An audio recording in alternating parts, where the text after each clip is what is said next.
Pada tahun 3026, seorang putri lahir di istana kerajaan Estania. Tapi jangan tertipu oleh penampilannya. Bocah kecil ini sebenarnya adalah Chloe, seorang siswi SMA berusia 16 tahun. Baru saja, dia mengalami kecelakaan saat mencoba menyelamatkan anak kucing. Saat dia terbangun, dia sudah menjadi bayi yang baru lahir. Saat ini, seorang pelayan sedang membawa bayi itu untuk menghadap sang raja. Melihat tangan kaisar yang gemetar dan sikap dinginnya, Chloe tahu ini adalah pertanda buruk. Tepat saat itu, sang kaisar mulai bicara, matanya penuh rasa jijik. Anak perempuan lagi. Sang putri pun kebingungan. Apa salahnya jadi perempuan? Apa anak perempuan itu tidak berguna? Di belakang raja berdiri banyak menteri, yang semuanya akan menentukan nasib putri kecil ini. Dr. Bowen angkat bicara. Keluarga kerajaan sudah memiliki 3 putri berturut-turut. Hamba khawatir ini adalah pertanda sial. Bahkan penasihat kerajaan memohon kepada raja, mengatakan demi nasib negara, putri ini tidak boleh dibiarkan hidup. Karena keluarga kerajaan Estania terus menghasilkan putri demi putri, para menteri takut hal itu akan memengaruhi keberuntungan bangsa. Sedangkan, bagi sang putri kecil, wajahnya penuh kebingungan saat mendengarkan omong kosong jahat orang-orang dewasa ini.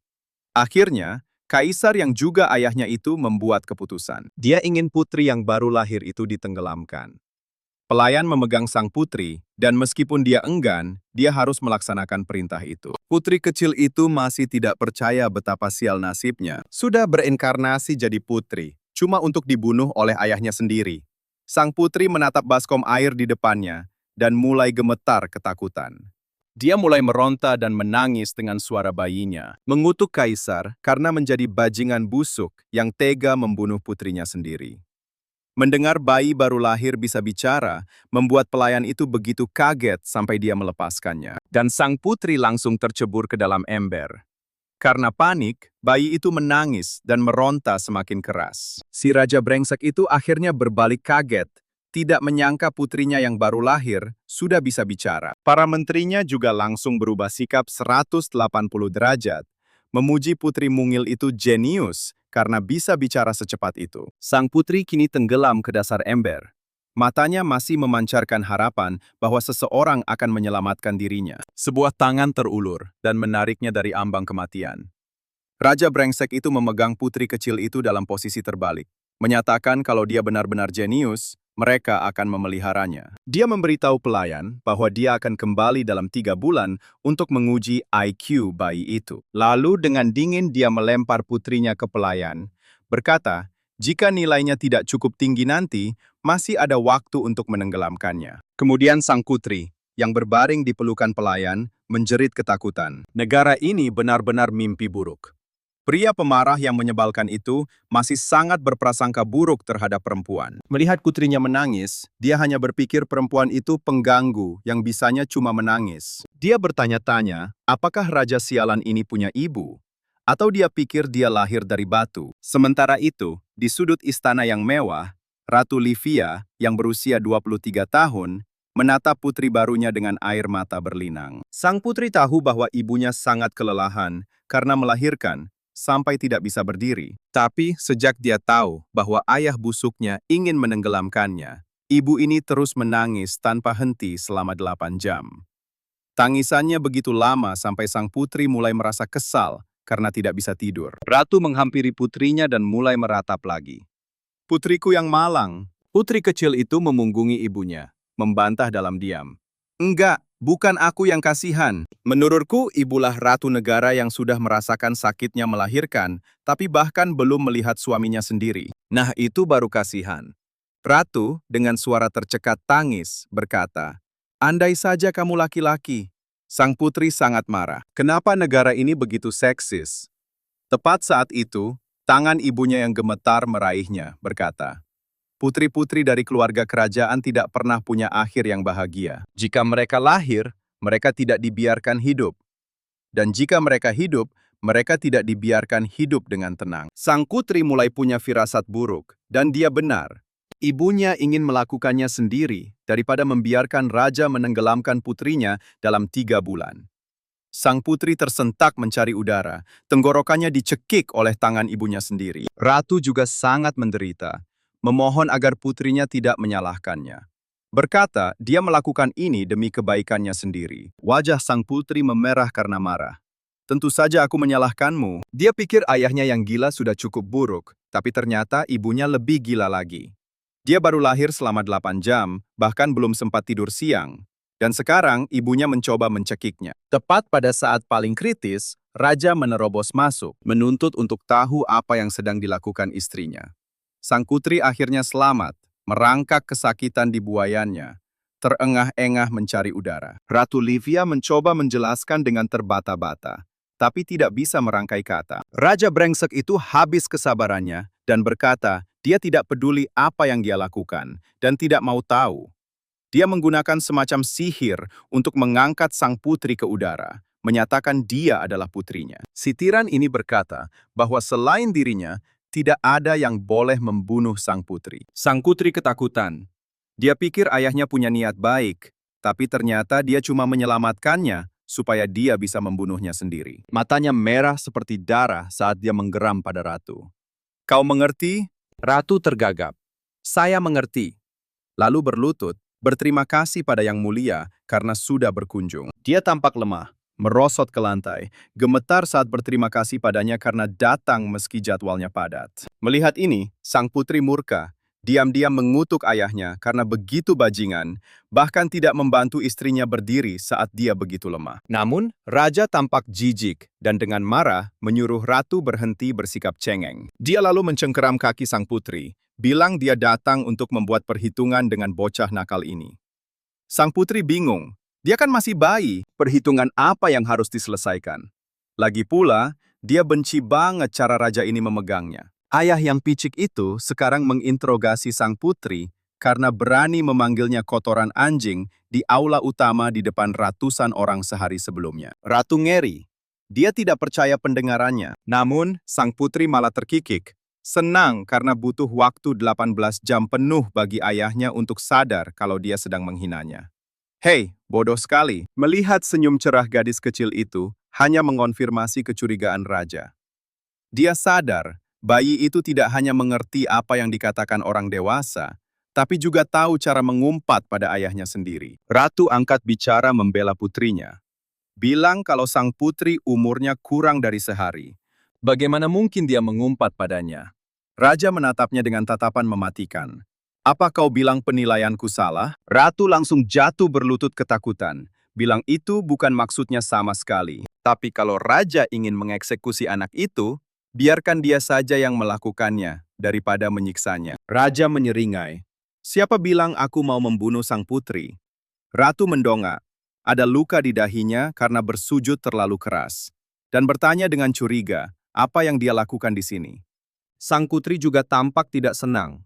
Bertanya-tanya apa niatnya. Raja brengsek busuk itu malah tersenyum pada putrinya dan bilang dia di sini untuk memberinya nama. Mendengar ini, putri kecil itu memandang ayahnya dengan pandangan baru, mencoba bersikap patuh supaya dapat nama yang bagus. Melihat putrinya begini, raja sempat berpikir sekilas kalau dia sebenarnya agak imut.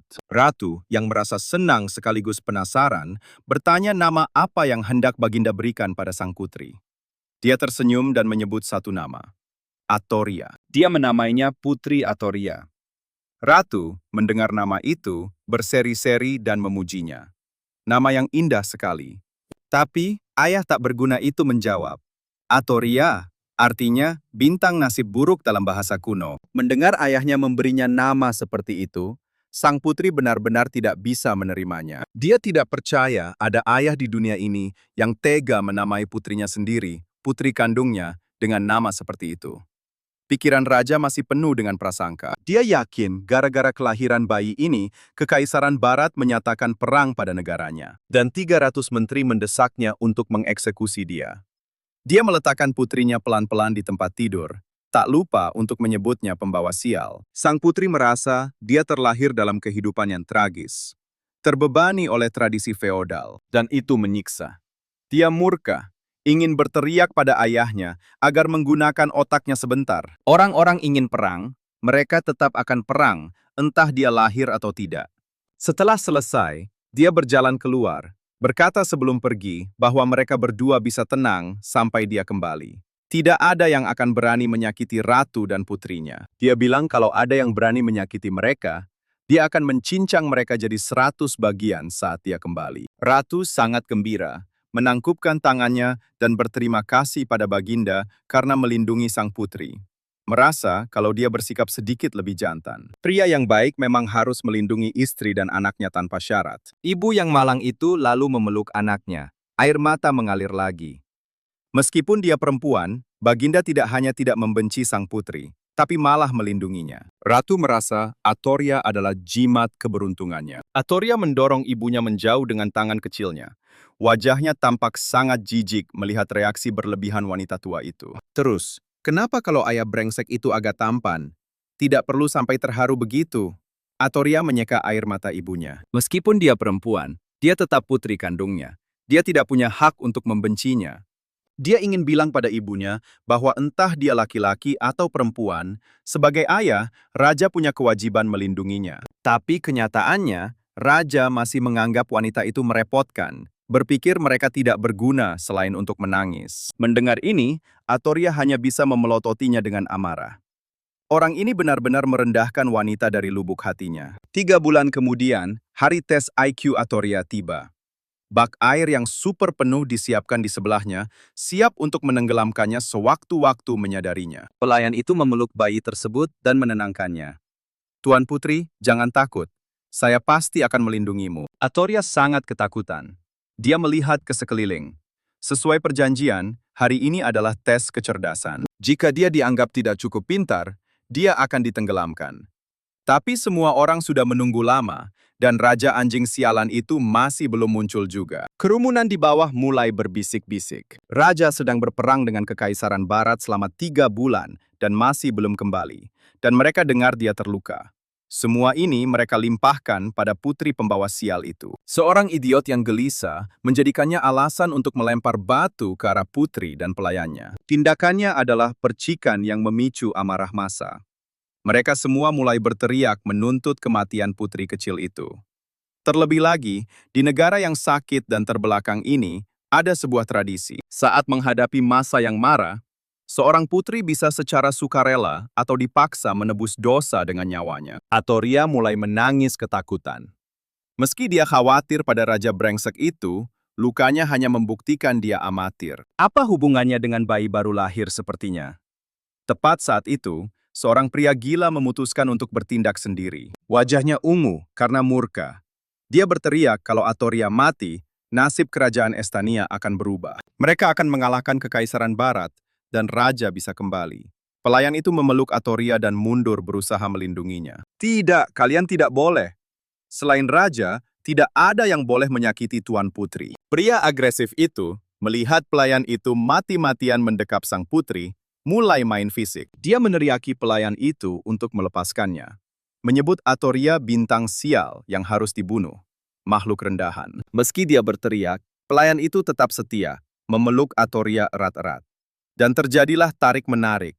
Ditarik seperti keju stik. Atoria merasa sengsara. Dia rasa lebih baik lehernya digorok saja. Tapi, tepat di saat kritis ini, aura protagonisnya bersinar, dan seseorang datang menyelamatkannya. Orang biadab itu tiba-tiba diserang seseorang.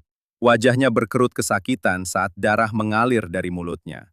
Siapa sangka serangan itu datang dari bocah 4 tahun. Itu Pangeran Damian dari Estania, penyihir tingkat menengah. Setelah melindungi Atoria, dia bicara dengan nada berwibawa. Siapapun yang menyentuhnya, pangeran ini akan membunuh mereka.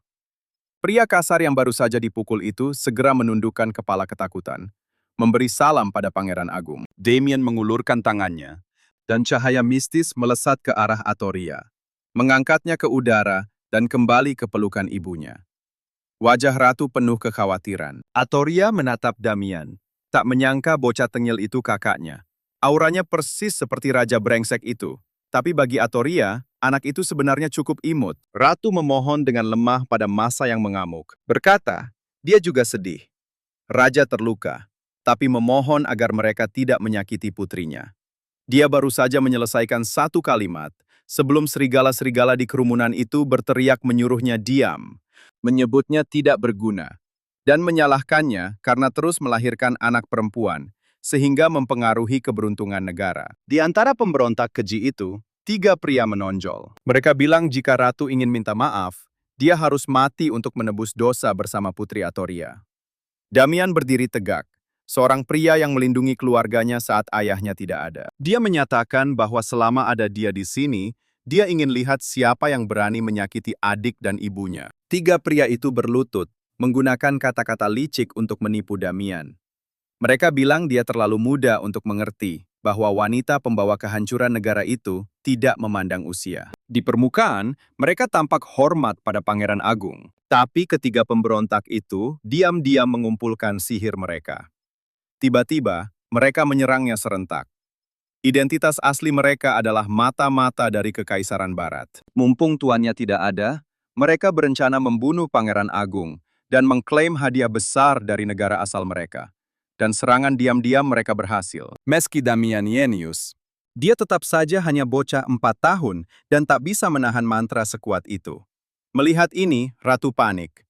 Dia segera berlari maju, menggunakan tubuhnya sendiri untuk melindungi putra kecilnya dari sihir itu. Damian begitu hancur hatinya melihat ibunya hingga dia menangis meledak-ledak. Dia hanya bisa berteriak, menyuruh ibunya menyingkir, bilang ibunya tidak tahu sihir dan pasti akan mati. Saat Ratu jatuh melindungi putranya, suara yang familiar terdengar. Dengan marah menyebut ketiga pemberontak itu sampah menyedihkan. Seekor naga hijau muncul, terbentuk dari sihir murni seorang raja. Raja Estania telah akhirnya kembali. Yang berarti para mata-mata pengkhianat itu akan membayarnya. Raja mengangkat istrinya. Suaranya terdengar manis dan penuh kasih sayang, tapi menipu. Kau benar-benar bodoh. Sudah lemah tapi masih saja menerjang bahaya. Mendengar kata-kata ayahnya yang intens, Damian berpikir, ini pasti gigitan cinta legendaris yang dia dengar selama ini. Sebaliknya, Atoria merasa geram, diam-diam memaki raja brengsek itu. Istrinya sudah begitu berani, dan dia bahkan tidak bisa memberi satu pujian pun, malah menunjukkan sikap menjijikan itu. Namun, sang ratu sangat emosional melihat raja masih hidup. Ratu menyandarkan tubuhnya ke dada sang suami dan tersenyum bahagia. Namun, hal ini justru menjadi mimpi buruk bagi Atoria, yang nyaris gepeng terjepit seperti isi roti lapis. Di sisi lain, pemimpin pemberontak itu masih saja terus berceloteh. Bersikeras bahwa kemalangan yang menimpa raja pastilah kesalahan kedua wanita itu. Dia memohon agar raja menghukum mati mereka demi menjaga kedamaian negara. Melihat para pria menyedihkan ini, menyalahkan wanita atas ketidakbecusan mereka sendiri di medan perang, Atoria merasa sangat geram. Dia dan ibunya tidak akan sudi menjadi kambing hitam. Tiba-tiba, raja hanya tertawa hambar. Dia mendekap istri dan putrinya dengan erat. Wanitaku, putriku, apakah sampah menyedihkan seperti kalian punya hak untuk mengomentari mereka? Sihirnya memancar hebat, dan kerumunan itu mulai panik. Dengan tubuh gemetar, mereka bertanya apa yang sedang raja lakukan. Saat sihir itu mencekik leher mereka, para orang bodoh yang menyedihkan itu mungkin sudah mendapatkan jawabannya. Para pria itu menjerit seperti babi yang sedang disembelih. Bahkan di ambang kematian, mereka masih berkoar bahwa mereka melakukannya demi kebaikan Estania. Tuan putri kecil yang cerdas langsung bisa melihat kebohongan mereka dalam sekejap. Membunuh putri dan ratu demi kebaikan Estania, mereka pasti mata-mata dari negara lain. Raja hanya tersenyum dingin. Dengan kepalan tangan besinya, kerumunan itu diremas semakin kuat, hingga cairan hijau berlendir merembes keluar, menodai lantai. Semua orang terkejut saat menyadari bahwa itu adalah energi gelap, sihir yang hanya dimiliki oleh mereka yang menempuh jalan sesat. Sementara semua orang masih kebingungan, raja membenarkan kecurigaan mereka. Dalam ekspedisinya melawan Kekaisaran Barat, rencana pasukannya telah diketahui musuh bahkan sebelum mereka bergerak. Gara-gara gerombolan menyedihkan inilah, Astana mengalami kekalahan telak. Dengan kerugian besar dan pengorbanan 300.000 prajurit pemberani, di hadapan semua yang hadir, raja berjalan menuju putranya dan tiba-tiba berlutut. Damian, ayah telah mengecewakanmu. Segera setelah dia selesai berbicara, sebuah portal cahaya sihir muncul. 2 sosok dengan baju zirah lengkap melangkah keluar. Mereka berkata sudah waktunya dan Pangeran Damian harus ikut bersama mereka. Raja segera mendorong putranya untuk pergi bersama mereka, menyuruhnya mempelajari teknik mereka dengan baik dan tidak mengecewakannya. Damian kini mengerti. Inilah alasan mengapa ayahnya meminta maaf. Dia merasa terluka, tetapi memahaminya, dan hanya bisa mematuhi ayahnya, meskipun dia tidak menginginkannya. Kaki kecilnya melangkah menuju portal, masuk ke dalam cahaya sihir yang agung. Sebelum pergi, dia mengucapkan sepatah dua patah kata perpisahan kepada ayah, ibu, dan Atoria. Akhirnya, Damian menghilang. Melihat seringai ayahnya setelah itu, Atoria merasa sangat geram. Diam-diam memaki ayahnya sebagai bajingan tengik. Negara telah mengalami kekalahan telak. Lebih dari 300.000 orang tewas. Dan dia baru saja menjual putranya sendiri. Namun, dia sama sekali tidak sedih, bahkan terlihat senang. Atoria mulai berpikir serius. Curiga jangan-jangan dia sengaja kalah dalam pertempuran itu. Tapi apa alasannya? Raja berdiri di depan tahta dan menenangkan semua orang. Dia berkata, kepergian pangeran akan membelikan mereka 10 tahun perdamaian. Mendengar angka 10, Ratu tak kuasa menahan rasa pilu untuk putranya yang malang. Atoria hanya meludah dengan penuh penghinaan. Melihat wajah ayahnya yang menyebalkan itu, dia yakin dia sengaja kalah. Pasti ada rahasia tersembunyi. Tepat saat itu, tangan busuk itu terulur ke arahnya. Raja mengangkat putrinya dengan mencengkeram tengkuk lehernya. Saatnya tes kecerdasan. Ratu yang duduk di dekatnya merasa sangat cemas. Perasaan seorang ibu yang baru saja berpisah dengan putranya dan kini harus menyaksikan tes yang akan menentukan nasib putrinya sungguh sangat menyiksa. Para pejabat istana di bawah mulai berbisik-bisik.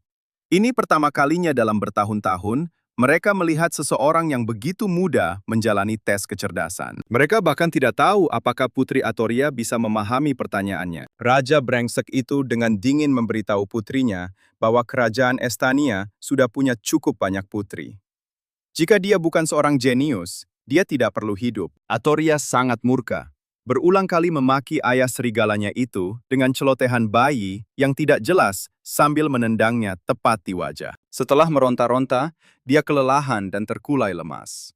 Dia pikir, raja ini benar-benar gila. Jika setiap orang tua menuntut anaknya menjadi jenius dan membunuh mereka jika tidak, bukankah umat manusia akan punah? Raja pun ikut geram, lalu melemparkannya ke atas bantal di dekatnya. Kulihat kau sudah mulai memaki ayahmu lagi. Sepertinya bocah nakal ini percaya diri sekali. Dia lalu tersenyum dan memerintahkan tes dimulai. Dr. Bond yang akan memandu tes ini. Tes kecerdasan ini memiliki total 3 pertanyaan. Kita akan melakukannya satu persatu.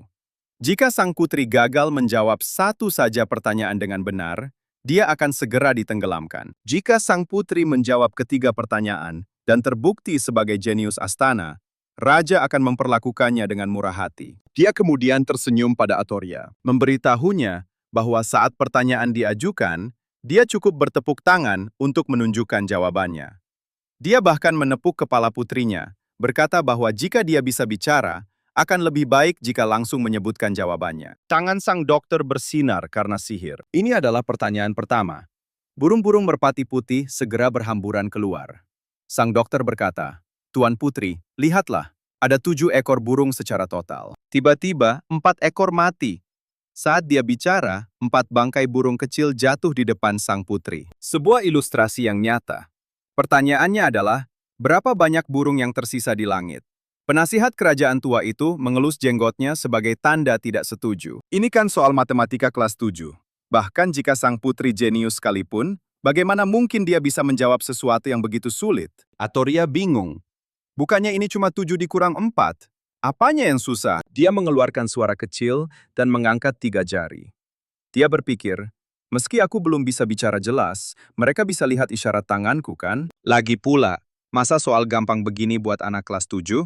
Apa tingkat matematika orang-orang di dunia ini memang seburuk itu? Wajah sang ratu mekar bak bunga, memberi selamat pada Atoria karena menjawab benar. Selanjutnya adalah pertanyaan nomor 2.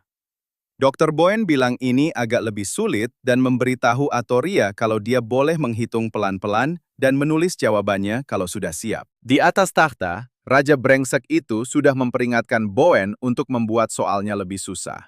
Kalau dia kasih soal gampang lagi, nyawa Bowen taruhannya. Bowen pun menghela napas dan memutuskan memberi soal yang tidak lebih dari 10 orang di seluruh negeri bisa memecahkannya.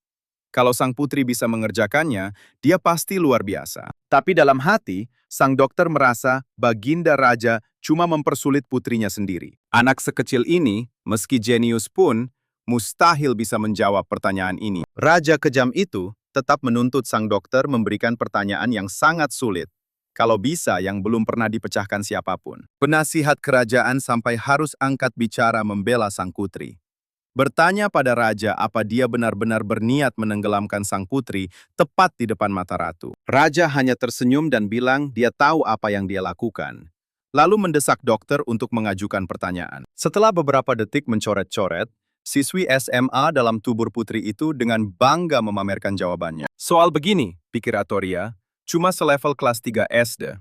Kok bisa cuma 10 orang di negara ini yang bisa jawab? Jangan-jangan cuma sihir saja yang maju di sini dan sisanya tertinggal? Dokter Bowen mengangkat jawaban itu, matanya nyaris melotot keluar dari rongganya karena takjub. Pertanyaannya adalah, dalam sebuah ujian matematika, rata-rata kelas adalah 91,2. Ada 21 murid perempuan dengan nilai rata-rata 92. Dan rata-rata murid laki-laki 90,5. Berapa jumlah murid laki-laki di kelas? Jawaban Atoria adalah 24. Benar 100%. Penasihat kerajaan tak bisa menahan kegembiraannya dan memeluk Atoria. Dia memberi selamat pada raja dan ratu, menegaskan bahwa putri Atoria adalah jenius luar biasa, yang memecahkan soal matematika sesulit itu di usia baru 3 bulan. Yang lebih mengejutkan lagi adalah sang putri tidak hanya bisa bicara dan menulis, tapi juga membaca dan paham maknanya. Penasihat kerajaan dengan heboh menyatakan Atoria sebagai jenius yang muncul sekali dalam 1000 tahun. Dia mengangkatnya dengan gembira dan memutar-mutarnya. Raja juga mengangguk setuju kalau soal itu tidak mudah. Dan keberhasilan Atoria memecahkannya boleh juga. Tapi dia masih belum puas. Dengan nada meremehkan dia bertanya pada Dr. Bowen, "Cuma segitu kemampuanmu?" Dia menggunakan sihir untuk mengambil sesuatu dari tangan penasihat kerajaan. Pertanyaan terakhir ini, Raja brengsek itu ingin bertanya sendiri. Dia mengulurkan tangan dan pakai sihirnya untuk menarik sesuatu dari saku Dr. Bowen. Sebuah benda berbentuk kapsul terbang keluar, membuat sang dokter menatapnya dengan wajah sedih. Raja bilang dia ingat ada lumayan banyak harta karun di dalam kantong ruang miliknya ini. Dia membuka kapsul itu, dan tak terhitung banyaknya benda berterbangan keluar, semuanya dari abad pertengahan. Sang putri menonton dengan mata terbelalak, kegirangan setengah mati. Sihir ini keren banget. Raja memilih sesuatu yang mirip kotak kayu dari tumpukan benda itu, tertutup segala macam mantra. Dia bilang ini adalah sebuah musik dari 1000 tahun yang lalu, tapi sudah rusak parah. Dia memberitahu Atoria kalau dia bisa memperbaikinya, Raja akan mengampuni nyawanya. Dr. Bowen kaget bukan main. Dia langsung bilang ke Raja kalau ini sudah keterlaluan. Ini artefak dari makhluk agung dari masa sebelum planet biru hancur. Sekalipun sang putri itu jenius, mustahil dia bisa memulihkan musik kuno semacam itu. Atoria sama kagetnya. Planet biru yang baru saja dia dengar, mungkinkah itu bumi? Atoria mencoba menghibur diri. Mungkin cuma kebetulan. Tepat saat itu, musik mulai mengalun. Dia harus akui hal-hal di dunia sihir ini benar-benar menakjubkan. Raja brengsek ini tidak melakukan apa-apa, cuma menjentikan jarinya, dan dia bisa mendengar musiknya. Namun Atoria benar-benar bingung. Dia selalu payah dalam musik, selalu gagal ujian. Dia itu buta nada total. Saat dia sedang putus asa, sebuah nada yang akrab menyapa telinganya. Bukannya ini Twinkle Twinkle Little Star? Si raja sialan itu lalu melempar Atoria dan memerintahkan Bowen memberinya pena. Bowen melihat sang putri nyaris jatuh, merasa ngeri dan mengulurkan tangan untuk menangkapnya, mendekapnya dalam pelukan. Bowen penuh dengan rasa simpati. Bagaimana mungkin? Ini kan musik dari 1000 tahun lalu. Dia bertanya-tanya, apa Baginda benar-benar tidak menginginkan putri Atoria? Bagaimana mungkin gadis kecil ini bisa memulihkan partitur musik ini? Atoria mengambil pena, rasa dingin menjalar di punggungnya. Untunglah itu lagu ini, kalau tidak dia benar-benar akan mati di sini. Dia lalu mulai menulis dengan kecepatan kilat. Meskipun dia tidak mengerti apa yang mereka bicarakan tentang partitur musik berusia 1000 tahun, ini jelas-jelas lagu bintang kecil. Tidak diragukan lagi, mengabaikan segalanya, Atoria yakin dia bisa melakukannya. Dan Raja Kejam itu masih mengawasi putrinya dengan tatapan dingin yang sama. Siapa yang tahu apa yang dia pikirkan? Setelah menulis serangkaian angka, Atoria mengangkat kertas itu dengan wajah bangga. Penasihat kerajaan mengambil kertas itu, ragu-ragu, lalu tertawa terbahak-bahak. Dia bilang dia sudah menduganya. Bagaimana mungkin sang putri memulihkan karya musik sesulit itu? Dia hanya menulis angka-angka aneh. Namun, saat menilai kertas bayi berusia 3 bulan, dia pikir cukup mengesankan baginya untuk menulis begitu banyak angka di usianya. Dr. Bowen, bagaimanapun, mendengar tentang angka-angka itu membuat matanya berbinar. Dia menyambar kertas ujian itu dari tangan penasihat kerajaan. Bowen menatap kertas itu. Wajahnya langsung menunjukkan keheranan. Sang putri benar-benar berhasil memulihkannya dengan sempurna. Dia kemudian tersenyum bahagia, sekali lagi, menegaskan di depan raja bahwa Atoria adalah seorang jenius. Penasihat kerajaan segera membantah, karena hanya melihat deretan angka acak. Bowen menatapnya dengan pandangan merendahkan. Dia menjelaskan bahwa angka adalah salah satu cara untuk menulis musik, dan bahkan mengejek penasihat kerajaan karena kurang berbudaya. Dia melambaikan tangannya menggunakan sihir untuk memainkan musik dari angka-angka Atoria, membuktikan kepada penasihat kerajaan apa itu seni. Melodi masa kecil pun terdengar. Kelap-kelip bintang kecil, betapa aku ingin tahu siapa dirimu. Seluruh istana mendengarkan dengan kagum, terpesona betapa indahnya lagu yang utuh itu. Sang putri kini diakui sebagai anak ajaib. Atoria tidak percaya kemampuannya yang pas-pasan dipuji setingkat jenius. Dia pikir orang-orang ini terlalu bodoh. Para pejabat istana tercengang, tidak mengerti kemana raja membawanya. Atoria mulai merasa pusing. Raja brengsek itu dengan cepat menyadari ketidaknyamanannya. Dia menyeringai dan bertanya pada Atoria apakah dia suka perasaan ini, lalu berkata dia akan mempercepat lajunya agar Atoria bisa merasakannya lebih jelas. Dia melesat seperti anak panah ke ruang angkasa yang luas. Atoria merasa seolah-olah dia akan segera menjemput ajal. Dia hanya bisa mengutuk raja brengsek yang tidak manusiawi itu dalam hati. Dia cuma bayi. Apa dia mencoba membunuhnya dengan terbang secepat ini? Akhirnya, dia memilih tempat yang kosong, terang, dan berangin untuk berhenti. Raja melemparkan bola cahaya kecil, dan sebuah penghalang segera terbentuk. Dia kemudian dengan kasar melempar Atoria ke bawah, ke atas lingkaran sihir. Raja tampak cukup puas. Sekarang, tidak ada yang bisa mengganggu mereka. Meskipun Atoria sangat panik, dia terus menatapnya dengan tatapan menyelidik. Tangannya bersinar dengan sihir yang kuat, dan sikapnya tiba-tiba menjadi sangat geram, seolah dia bisa membunuhnya kapan saja. Dia menginterogasi Atoria. Siapa kau? Dari mana kau berasal? Berapa umurmu? Laki-laki atau perempuan? Atoria ketakutan, seluruh tubuhnya gemetar. Dia tidak mengerti apa yang dia katakan. Dia hanya tahu bahwa dengan sikap tegangnya itu, dia bisa dibunuh kapan saja. Dia memanggil belati yang dipenuhi dengan energi sihir dan mulai membongkar identitasnya. Langkah kakinya semakin mendekat. Bisa bicara sejak lahir. Memecahkan masalah matematika yang kurang dari 10 orang di negara ini bisa selesaikan tanpa diajarkan, dan bahkan memulihkan karya musik berusia 10.000 tahun. Jadi, dia sengaja membiarkan Bowen mengajukan pertanyaan sulit, dan dia masih berhasil menyelesaikannya. Wajah bayi itu, setelah kedoknya terbongkar, tampak sangat syok. Raja tiran itu terus menatapnya dengan mata yang lebih tajam daripada belati yang dia arahkan padanya, memaksa gadis kecil itu untuk mengatakan yang sebenarnya. Atoria hampir menangis. Dia tahu dia terlalu ceroboh. Bisa bicara, menulis, dan mengubah musik, ini bukanlah kemampuan seorang bayi baru lahir. Bahkan seorang jenius sekalipun. Tapi dia tidak bisa mengakui bahwa dia datang ke sini melalui transmigrasi. Sama sekali tidak. Dia tahu bahwa begitu raja yakin ada orang lain di tubuh putrinya, dia akan membunuhnya tanpa ragu-ragu. Sang ratu melihat hal ini, air mata menggenang di matanya. Dia berteriak, bertanya pada raja apa yang sedang dia lakukan. Yang dia dapatkan hanyalah kemarahan raja yang semakin memuncak terhadap Atoria. Matanya melotot saat dia memaksa gadis kecil itu untuk bicara atau mati. Melihat bila dingin itu semakin dekat, Atoria sangat ketakutan. Dalam situasi hidup atau mati ini, tetaplah sang ratu yang berlari maju untuk memohon demi dirinya. Dia segera terpental kembali oleh penghalang itu. Baik penasihat kerajaan maupun Dr. Bowen memandang ratu dengan rasa kasihan. Raja sialan itu melihat istrinya seperti itu, langsung berlari untuk menopangnya. Dia dengan marah memarahinya. Dasar wanita bodoh. Apa kamu cari mati? Tapi mungkin jauh di lubuk hatinya, dia benar-benar peduli pada ratu. Karena tidak tahu bagaimana cara menyenangkannya, dia hanya bisa menatap suaminya dengan mata terbelalak.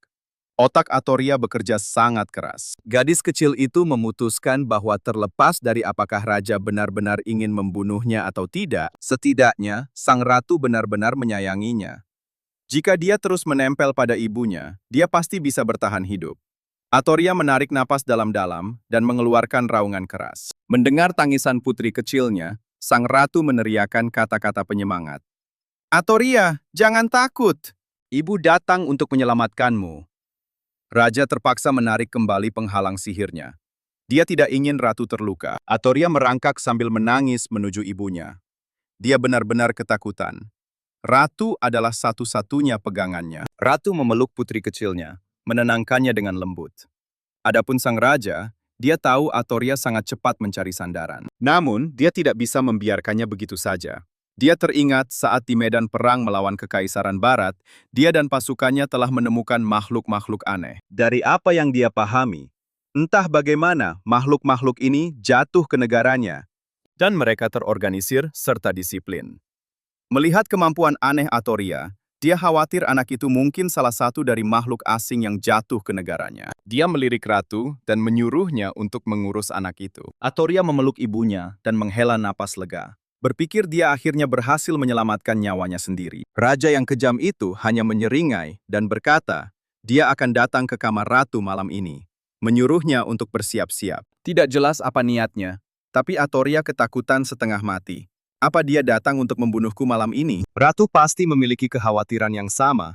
Wajahnya mendung, tapi dia hanya bisa patuh. Setelah kembali, Atoria dengan patuh bertingkah seperti bayi baru lahir, berbaring di boks bayinya dengan empeng di mulut, sementara pelayan yang ramah mengobrol dengannya. Pelayan itu memberitahu sang putri untuk bersikap manis malam ini, karena raja akan mengunjungi ratu. Dia memperingatkan Atoria untuk tidak mengganggu mereka saat mereka sedang bikin adik bayi.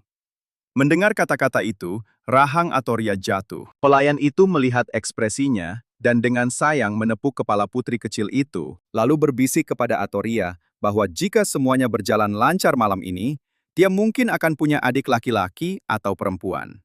Atoria duduk tegak, matanya terbelalak. Dia menoleh ke tempat tidur besar di mana ratu sedang duduk, merias diri. Jika Atoria ingat dengan benar, ibunya ini menikah dengan raja brengsek itu pada usia 18 tahun. Dan sekarang di usia 23, dia sudah melahirkan 2 pangeran dan 3 putri untuk keluarga kerajaan. Wajah Atoria menunjukkan sedikit kekhawatiran. Punya anak sebanyak itu, apa itu wajar? Tepat saat itu, pintu kamar ditendang terbuka oleh kaki kecil yang kasar. Suara bocah nakal berteriak, Atoria yang berumur 3 bulan, keluar sini dan hadapi aku. Pelayan itu kaget dan bertanya, kenapa pangeran kedua ada di sini? Tapi bocah kurang ajar itu menerjang ke arah Atoria. Dia sudah mengumpulkan sihir di tangannya. Dia ingin balas dendam untuk kakak laki-lakinya. Anak kecil ini menyalahkan Atoria karena kakaknya diusir. Atoria bingung. Kakak yang dia bicarakan, tunggu, apa aku mengenalnya? Tapi anak kecil yang ganas itu sudah memutuskan untuk menyerang. Atoria panik dan hanya bisa berteriak ketakutan. Mendengar keributan itu, ratu bergegas keluar untuk memeriksa putrinya. Boks bayi itu sudah terguling ke lantai. Sebuah tangan kecil yang gemetar terulur. Atoria terbatuk, merangkak keluar. Aliran darah merah mengucur di dahinya. Atoria merasa beruntung dia sempat menghindar tepat waktu. Dia tidak pernah menyangka anak umur 3 atau 4 tahun bisa begitu merusak. Jika dia benar-benar kena hantam, dia pasti sudah mati atau cacat. Ratu mengangkat putrinya, mendekapnya erat dalam kesedihan. Air matanya mengalir deras. Gadis kecil itu mulai meraung menangis. Kejadian itu membuatnya takut setengah mati. Pangeran kedua terkejut melihat darah. Dia mungkin tidak menyangka akibatnya akan seburuk itu. Rasa bersalah terlihat jelas di wajahnya. Gurunya pernah bilang bahwa di tingkat sihirnya sekarang, dia pada dasarnya tidak bisa menyakiti siapapun. Pangeran kedua dengan gemetar menjelaskan kepada ibunya bahwa dia tidak sengaja, dan bahkan bertanya apakah Atoria baik-baik saja. Gadis kecil itu hanya menjerit, ingin menggunakan tindakannya agar si penindas kecil itu menjauh darinya. Pangeran kedua terpaku, tidak menyangka Atoria akan begitu takut padanya. Pintu terbuka dan orang lain masuk. Sebuah suara dingin bertanya apa yang terjadi. Atoria melihat ke arah itu dengan ekspresi terzalimi. Ayahnya yang kejam hanya berdiri di sana dengan tangan bersedekap, suaranya dingin. Kau terluka? Mendengar dia bertanya begitu, Atoria dengan ragu menyentuh dahinya. Melihat tangannya berlumuran darah, dia panik, tidak sadar kalau dia benar-benar terluka. Raja, melihat bahwa anak itu sepertinya mengerti kata-katanya lagi, menatap Atoria dan memerintahkannya untuk menjelaskan apa yang terjadi. Atoria melihat tatapan tajam dan senyum misterius Raja Brengsek itu, lalu yakin bahwa dia masih ingin membunuhnya. Aku harus memikirkan sesuatu. Pangeran Nul mengira ayahnya bertanya padanya dan maju ke depan untuk menjelaskan sambil menangis. Ratu tidak ingin Nul dihukum, maju ke depan untuk menanggung semua kesalahan. Tapi Raja menggeram menyuruh mereka diam. Tiba-tiba dia mencengkeram kaki Atoria. Atoria jadi bergelantungan terbalik di udara, tertegun saat darah dari dahinya menetes ke lantai. Raja yang kejam itu memberitahu Atoria bahwa dia tahu cara bicara, dan berulang kali memaksanya mengatakan apa yang terjadi. Atoria tahu dia masih mengujinya, jadi dia mulai menangis kencang. Lebih baik pura-pura bodoh, pura-pura kalau benturan di kepalanya sudah merusak otaknya, dan dia bukan lagi anak jenius. Melihat bayi itu menangis begitu histeris, sang raja merasa agak ragu. Dia lalu dengan enggan menggendongnya, menghela napas dan membiarkannya. Dia menangis seperti ini, toh dia tidak bisa mengorek informasi apapun dari mulutnya. Dia akan urus itu nanti. Atoria diam-diam merasa senang. Mulai sekarang, dia akan menjadi gadis kecil yang lemah dan biasa saja. Dengan begitu, dia tidak bisa melakukan apapun padanya. Sang tiran lalu bertanya, "Apa sakit banget?" Dia lalu mencolek luka di dahi Atoria. Dia memegangi lukanya dan menangis. Rasanya orang gila ini benar-benar ingin menyakitinya sampai mati. Setelah memastikan dia benar-benar kesakitan, dia akhirnya percaya. Dia menatap Atoria dan tersenyum. "Kalau Atoriaku terluka parah begini, ayah akan tidur bersamamu malam ini untuk merawatmu." Atoria ketakutan dan mendorongnya menjauh. Dia sama sekali tidak mau tidur dengan orang ini. Dia takut kalau tidur dengan orang yang begitu kejam, dia bakal dibunuh. Pangeran kedua, mendengar ayahnya ingin tidur dengan Atoria, merasa cemburu. Woka kecil itu sedih karena dia belum pernah bisa tidur di samping ayahnya. Melihat Atoria mendorong ayah mereka menjauh, Noel menjadi marah. "Sikapmu itu apa-apaan, Atoria? Ayah mau tidur denganmu, dan kau malah tidak mau." Dia belum pernah tidur denganku. Sekalipun tidak pernah. Setelah bicara begitu, Noel tampak bingung dan bertanya pada ayahnya, "Apa mungkin seumuran Atoria sudah bisa mengerti ucapan kita?" Atoria langsung membeku. Wajahnya datar. Sekarang dia ingat dia bukan anak jenius lagi, cuma bayi biasa. Seharusnya dia tidak bisa mengerti apa yang dibicarakan pangeran kedua tadi. Dia memaksakan senyum aneh, yakin kalau beginilah reaksi anak normal saat melihat ayah mereka. Atoria mengulurkan tangan kecilnya, tersenyum dan minta peluk. Tingkah ini langsung menembus hati Noel.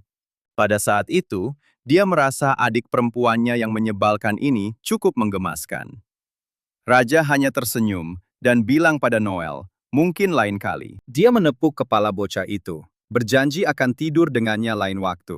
Malam ini, dia ingin memastikan apakah gadis kecil ini bermasalah. Raja dengan dingin memberitahu Ratu bahwa dia tidak butuh pelayanannya malam ini. Dia menyuruhnya pergi jika tidak ada hal lain yang perlu dilakukan. Dia dan Atoria akan tidur. Sang Ratu, yang sudah bersusah payah bersiap, hanya bisa menundukkan kepala dan patuh. Pelayan itu patah hati, mengira Raja datang untuk Ratu, tapi malah melihat Ratu kehilangan kasih sayang. Seluruh istana kerajaan diselimuti kesunyian malam yang gelap. Di kamar Raja, permata kecil Atoria sedang berbaring di sebelah Raja Bajingan. Dia sangat mengantuk, matanya sudah berat, tapi dia menyemangati dirinya sendiri untuk tidak tidur. Dia harus bertahan. Kalau dia ketiduran, Raja Bajingan itu mungkin akan membunuhnya. Atoria berkata pada dirinya sendiri bahwa kalaupun harus mati, dia akan mati dalam keadaan sadar. Atoria berusaha terlalu keras sampai bergerak gelisah ke sana kemari di malam hari. Raja, yang sedang berbaring di sana, tiba-tiba merasakan gerakan itu dan membuka matanya. Dia melihat gadis kecil ini masih bangun jam segini dan tahu ada yang tidak beres. Dia diam-diam mulai mengumpulkan sihir, berniat membunuh Atoria. Lebih baik membunuh orang tak bersalah daripada membiarkan makhluk aneh yang bisa menghancurkan kerajaannya tetap hidup. Tangan pembunuhnya makin mendekat ke gadis kecil itu.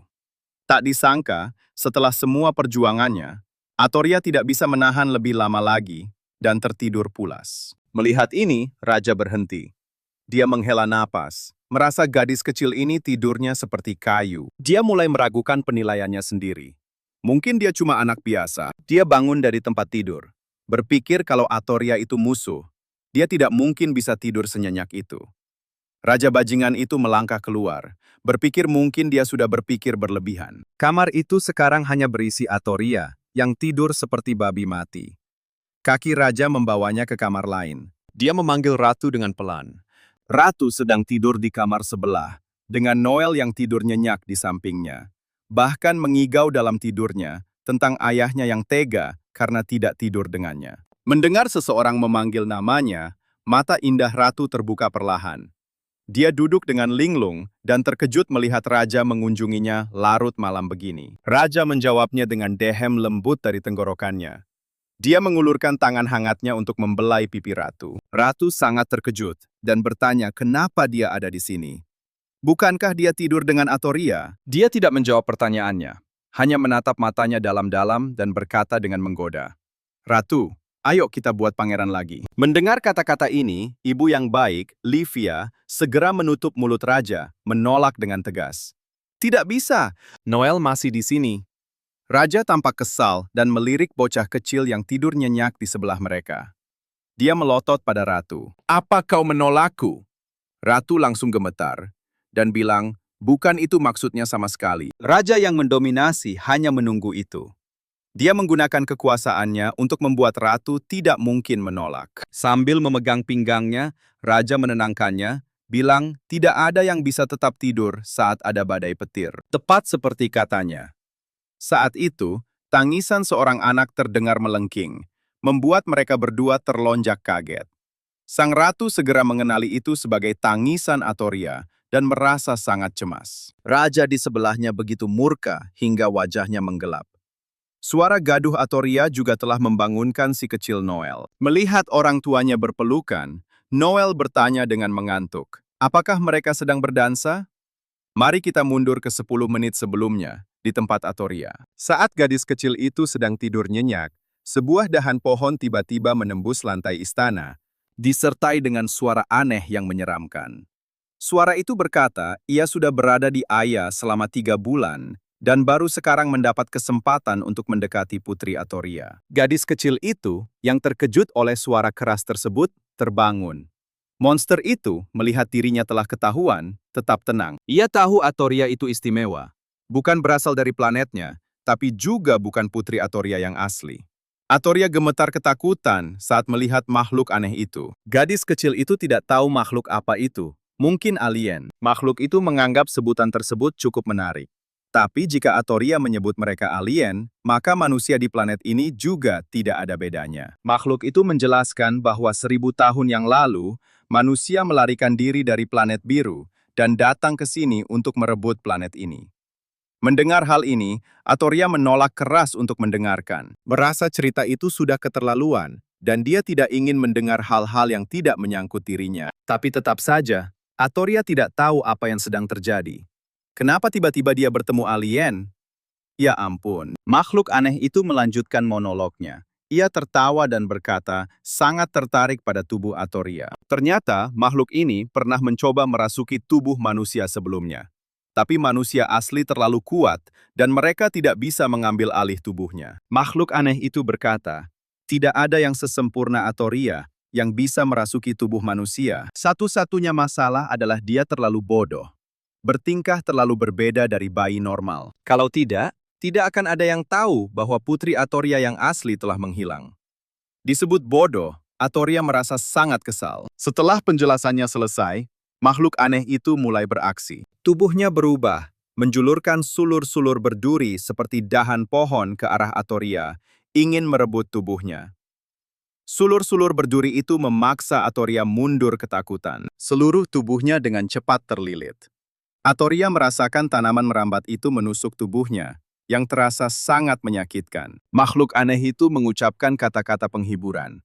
Prosesnya akan sedikit sakit, tapi jangan khawatir, kau akan segera mati. Tepat saat ia hampir berhasil, sebuah suara memanggil. Atoria! Disertai langkah kaki tergesa-gesa. Monster itu tahu ada seseorang yang datang. Ia tidak menyangka Atoria sudah memanggil bantuan. Pada akhirnya, manusialah yang kejam dan hina. Tanaman berduri itu menarik diri, meninggalkan banyak luka di tubuh Atoria. Meskipun ia enggan, rencananya hancur tepat saat hampir berhasil. Makhluk aneh itu tidak bisa membiarkan terlalu banyak orang menemukannya. Jadi, ia segera mundur. Tubuhnya hancur menjadi tumpukan lendir hijau. Hanya matanya yang masih menatap Atoria dengan penuh kebencian, bersumpah akan mengingat dendam ini. Akhirnya, ia masuk kembali ke dalam tanah dan menghilang. Sedetik kemudian, Ratu bergegas masuk dengan wajah panik, memanggil Atoria. Melihat ibunya, tubuhnya gemetar hebat. Saat itu, serangkaian bunyi bip-bip terdengar. Raja mengerutkan kening dan segera memperingatkan semua orang untuk berhati-hati, sambil merapalkan mantra pelindung pada ratu. Mereka kemudian menemukan sebuah bom tepat di depan mereka, dengan hanya 1 detik tersisa sebelum meledak. Melihat sumbu yang memendek dengan cepat, Atoria merasa riwayatnya sudah tamat. Benar saja, duar. Ledakan besar terjadi. Hati ratu terasa sakit, wajahnya basah oleh air mata. Noel tidak mempercayai penglihatannya dan memanggil adiknya. Hanya raja yang tetap tenang, memberitahu semua orang untuk tidak khawatir, karena dia sudah memasang pelindung. Boka nakal itu akan baik-baik saja. Saat asap menghilang, bayangan Atoria yang terluka parah muncul, terbatuk-batuk di dalam pelindung yang hancur dan bobrok. Dia mengumpat dalam hati, sialan, sepertinya raja brengsek itu masih mencurigaiku. Dia melihat dengan jelas bahwa raja menggunakan pelindung sempurna tanpa cacat untuk mereka. Sementara dia mendapat barang rongsokan ini, Atoria merasa jika dia tidak punya plot armor yang kuat, dia pasti sudah hancur berkeping-keping. Diliputi rasa geram, dia berteriak marah.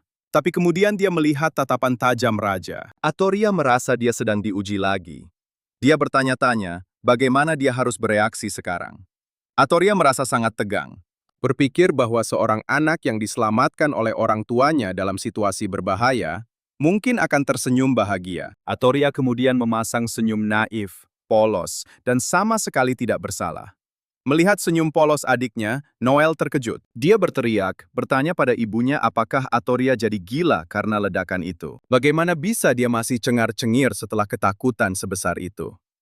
Dia memegang kaki Atoria persis seperti yang selalu dilakukan ayahnya. Noel berkata, dia mendengar Atoria telah lulus tes IQ tersulit dalam sejarah. Yang berarti bocah nakal ini seharusnya sangat pintar. Tapi dia tidak pernah menyangka dia begitu bodoh. Dipegang terbalik seperti itu, Atoria sangat marah. Dia meronta-ronta, berpikir kakak laki-lakinya ini tidak ada bedanya dengan raja yang menyebalkan itu. Melihat sikap galak adiknya, Noel jadi sedikit kaget. Tapi sedetik kemudian, pikiran polosnya malah menganggap adiknya itu imut, bahkan saat sedang galak. Bokah itu lanjut meledek adiknya sambil mundur tanpa sadar. Tidak menyangka akan menginjak kapsul hijau aneh di lantai. Setelah terdengar suara mendesis, kapsul itu tiba-tiba membuka portal ruang dan waktu. Noel terpeleset dan jatuh ke belakang. Baik Noel maupun Atoria sama-sama terhisap ke dalam portal. Sang ratu yang melihat kejadian ini berteriak, "Anak-anakku, kembali!" Karena di dalam sana sangat berbahaya. Hanya sang raja yang tetap tenang dan bingung. Dia tidak mengerti kenapa ada portal ruang dan waktu di sini. Lalu dia panik dan menyuruh Noel memegang tangannya. Noel, meski ketakutan, memeluk adiknya dengan protektif. Dia berteriak, "Ayah, apa ini? Kenapa portal ini menghisap kita?" Bocah kecil itu sangat ketakutan. Sang raja menenangkan putranya agar tidak takut, lalu melompat masuk menyusul mereka untuk menyelamatkan kedua anaknya. Portal ruang dan waktu itu kemudian tertutup, meninggalkan sang ratu sendirian di ruangan itu. Berlutut di lantai dengan tatapan kosong dan ketakutan kehilangan anak-anaknya. Sementara itu, di taman kerajaan, makhluk hijau kecil yang tadi kabur terburu-buru, sekarang sadar kalau dia sudah kehilangan kapsul ruang dan waktunya. Dia mengumpat murka, menyalahkan manusia-manusia hina itu dan Atoria.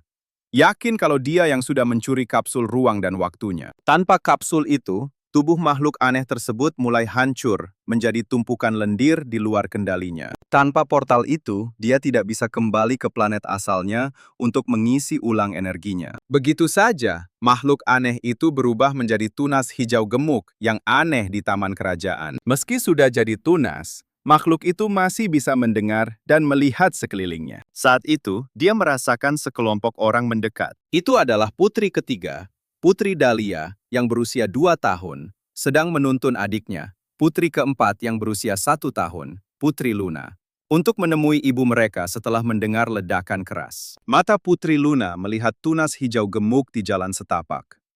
Gadis kecil yang jahil itu menyuruh 2 pelayannya untuk menginjak benda itu. Tapi Dahlia yang baik hati menghentikan adiknya. Bilang kalau mereka tidak boleh begitu, karena itu juga makhluk hidup. Luna mendongak dengan mata bulat besarnya dan tanya pada kakaknya. Kalau tidak boleh diinjak, boleh kita makan? Dahlia merasa adiknya ini sudah tidak tertolong dan dengan tegas bilang tidak. Dia lalu membungkuk dan mencabut tunas gemuk itu sampai ke akarnya. Dahlia tersenyum dan bilang pada makhluk aneh yang sekarang berwujud tanaman jelek itu, kalau dia akan merawatnya. Kembali ke 3 bangsawan dan kapsul ruang waktu tadi. Noel dan Atoria sepertinya jatuh ke dalam ruang tak terbatas. Atoria sekarang merasa kalau bocah nakal yang kelihatan galak ini ternyata sangat hangat. Dia kaget karena meski Noel ketakutan setengah mati, dia masih memeluknya begitu erat. Atoria berpikir mungkin dia harus lebih lembut padanya di masa depan. Sedangkan Noel, dia tidak bisa menahan rasa takutnya dan mulai menangis. Bocah kecil itu terisak kalau dia baru umur 3 tahun dan tidak mau mati. Dengan percaya diri ala siswi SMA yang baru saja bereinkarnasi, Atoria tersenyum miring. Bagaimanapun, Noel cuma bocah 3 tahun. Berdasarkan pengalamannya baca novel bertahun-tahun, Atoria menyimpulkan kalau tokoh utama jatuh ke jurang, ke laut, atau ke pusaran ruang waktu, mereka pasti tidak akan mati. Tapi bakal keluar jadi lebih hebat. Mungkin malah dapat kekuatan super. Memikirkan hal-hal seru yang bakal terjadi sesuai klise cerita ini, Atoria tersenyum. Dia merasa sebagai balasan karena Noel sudah melindunginya, dia akan membiarkan bocah itu ikut menikmati sedikit aura tokoh utamanya. Tapi sepertinya segalanya tidak berjalan semulus pikiran Atoria. Terdengar bunyi bip dan sebuah pengumuman. Peringatan, penyusup terdeteksi, mengaktifkan sistem pertahanan. Di bawah mereka, ada tak terhitung pedang tajam yang mengarah ke atas, menunggu kedua anak itu jatuh dan tertusuk. Noel sangat ketakutan dan memeluk Atoria erat-erat. Kedua anak itu terus jatuh, dan tepat saat ujung pedang nyaris menembus kulit Noel, sang raja muncul. Dia berteriak, "Tidak!" dan menggunakan sihirnya untuk membuat perisai pelindung bagi kedua anak itu. Melihat ayahnya, Noel menangis terharu. Dia tidak lagi sadar untuk memegangi adiknya. Noel melepaskannya dan lari ke arah ayahnya. Atoria, tanpa kakaknya yang memegangi, langsung jatuh ke bawah. Di bawah sana, ada ribuan pedang menunggu. Atoria jengkel dan marah karena bocah itu keterlaluan. Sebuah pedang menyayat bahunya, dan darah merah mengalir keluar. Sedetik kemudian, terdengar bunyi bip berbarengan dengan pengumuman penonaktifan sistem pertahanan. Pedang-pedang itu menghilang, membuat Atoria bengong. Dia batin, apa ini gara-gara aura tokoh utamaku? Tepat saat itu, ayahnya yang tak punya hati menarik bagian tengkuk bajunya. Dia menatap Atoria dengan curiga. Merasa alasan sistem itu mati, mungkin karena dia. Portal ruang dan waktu itu membawa mereka ke planet lain. Atoria melihat sekeliling dan merasa tempat ini tampak indah. Tapi dia juga terpaku heran kenapa ada begitu banyak portal ruang waktu di sini. Saat Noel mendarat, dia langsung mencengkeram kepala kakaknya dengan kasar dan bertanya cemas, apa dia baik-baik saja. Atoria tidak percaya, bajingan ini masih punya muka buat nanya begitu. Gadis kecil itu murka dan menampar wajah Noel dengan keras. Setelah ditampar, Noel akhirnya bernapas lega. Dia merasa selama Atoria baik-baik saja, semuanya aman. Sekarang, Noel menyadari perbedaan pemandangan di sekitarnya. Dia bertanya pada ayahnya, "Kita ada di mana?" Raja bilang dia tidak tahu pasti. Tapi kalau tebakannya benar, ini mungkin planet lain. Tapi, planet ini sangat aneh. Di bintang merah kita, portal ruang waktu itu langka banget. Seluruh kerajaan Estonia cuma punya 3. Tapi di sini, ada portal ruang waktu di mana-mana. Dan di depan setiap portal ada jebakan. Benar-benar aneh. Mendengar soal planet lain, Noel kaget. Bocah 3 tahun itu lalu bertanya dengan polos. Planet itu jenis sayur apa yang bikin Atoria pingsan? Atoria merasa anak ini benar-benar idiot. Planet itu bukan jenis sayuran yang bisa dimakan. Raja fokus pada pohon di depannya, dan dengan santai menjawab putranya bahwa dia bisa minta guru jelaskan apa itu planet nanti kalau sudah pulang. Sekarang, dia harus menilai situasi. Raja mengaktifkan sihirnya, mengangkat tangan ke matanya. Saat dia membukanya lagi, dia bisa melihat jelas benang-benang aneh menjulur dari pohon itu. Dia bertanya-tanya, apa benang ini energi kehidupan? Mungkinkah makhluk di planet ini bertahan hidup berkat pohon ini? Raja mendekati pohon itu dengan hati-hati. Dia bisa merasakan energi kuat memancar darinya. Pantas saja pohon ini bisa menopang seluruh planet. Dia cuma belum tahu apa energi ini bisa dibawa pulang untuk dipakai manusia. Tepat saat itu, suara bip yang familiar memutus lamunannya. Noel dengan bingung bertanya pada Atoria, apa dia dengar sesuatu. Atoria menjawab dalam hatinya, kalau dia dengar jelas banget. Gadis kecil itu makin kaget melihat portal ruang waktu lain muncul di atas kepalanya. Belum sempat dia mengerti apa yang terjadi, Atoria sekali lagi tersedot ke dalamnya. Noel panik dan berteriak, "Kakak!" Raja di belakangnya menyambar tengkuk putranya dan bilang jangan takut. Dia cuma tersedot ke portal ruang waktu lain. Lalu dia menggendong putranya dan melompat masuk ke portal itu. Noel masih cemas dan bertanya pada ayahnya, apa Atoria bakal baik-baik saja? Raja meyakinkan kalau ada dia, Atoria pasti aman. Tempat Atoria mendarat adalah kamar nyaman dengan tempat tidur kayu. Dan di dinding tergantung gambar makhluk hijau dengan daun. Dia langsung tertarik pada gambar itu. Merasa benda hijau ini sangat familiar. Atoria ngeri saat sadar itu, makhluk hijau yang sama yang mau mengambil alih tubuhnya dulu. Apa ini rumahnya? Dia heran kenapa dia ada di rumah makhluk itu. Planet apa ini? Atoria berpikir keras. Kalau benda hijau itu makhluk hidup, berarti planet ini harusnya punya makhluk sejenis. Tapi kenapa dia belum lihat siapapun selain pohon besar tadi? Juga karena tiba-tiba dibawa ke sini, Atoria bertanya-tanya, apa ini keistimewaan tokoh utama yang legendaris itu? Atoria menghela napas. Kepalanya sakit karena nggak bisa memecahkannya. Apa ada misi di planet ini yang harus dia selesaikan? Di belakangnya, Raja dan Noel juga sudah sampai. Begitu Noel mendarat, dia melambai senang dan memanggil dengan manis. Kakak Atoria. Bocah itu lalu merasa aneh karena sekarang ada di kamar. Kenapa tiba-tiba ada kamar? Apa ada yang tinggal di sini? Mata Noel dengan cepat melihat tumpukan daun di lantai. Bocah itu langsung memungutnya dan mengendus aroma wanginya. Noel yang rakus membuka mulutnya, mau menggigitnya. Melihat itu, Atoria ngeri. Dia nggak percaya si idiot itu berani makan sesuatu dari alien. Apa dia nggak takut itu beracun? Untungnya, Raja dengan cepat menutup mulut putranya. Menyuruhnya jangan sembarangan sentuh barang di sini dan jangan makan apapun. Atoria bernapas lega. Merasa si idiot ini beruntung punya ayah pintar. Tapi dia segera merasakan aura membunuh. Atoria dengan waspada mendongak dan menemukan niat membunuh yang pekat itu datang dari mata Raja yang menatapnya. Dia jelas sudah lihat semua ekspresi lebay Atoria tadi. Setelah memelototi Atoria, Raja kembali menganalisis. Dia merasa benda-benda ini mirip makhluk aneh yang pernah dia lihat di medan perang dulu. Apa ini planet mereka? 1000 tahun lalu, karena planet biru sudah tidak layak huni, manusia bermigrasi dari planet biru ke bintang merah. Sekarang, bintang merah menunjukkan fenomena aneh dan mungkin cuma bertahan beberapa ribu tahun lagi. Sepertinya manusia harus pindah lagi. Kalau planet ini cocok untuk ditinggali, dia memikirkan ini lalu berbalik, menyuruh kedua anaknya diam di tempat aman ini, sementara dia keluar mengecek. Mendengar ayahnya bilang begitu, Noel bertanya, "Ayah mau keluar?" Raja mengangguk, menyuruhnya diam di sini, dan jaga kakaknya. Dia memberi Noel sebuah kapsul, menyuruhnya mengambil makanan dari sana jika mereka lapar. Noel mengambil kapsul itu dan berterima kasih pada ayahnya. Bokah itu terkejut saat melihat begitu banyak barang di dalamnya. Makanan, minuman, pakaian segala ukuran. Noel heran kenapa ayahnya membawa barang sebanyak itu. Ini cukup untuk 3 orang tinggal di sini selama 3 tahun. Atoria, yang melihat tumpukan barang itu, juga terkejut. Raja brengsek itu terlihat sangat dingin, tapi ternyata dia cukup perhatian. Tapi ternyata, barang-barang ini disiapkan oleh sang ratu. Sang raja menepuk kepala putranya, memberitahunya bahwa dia punya semua yang ingin dia makan dan pakai.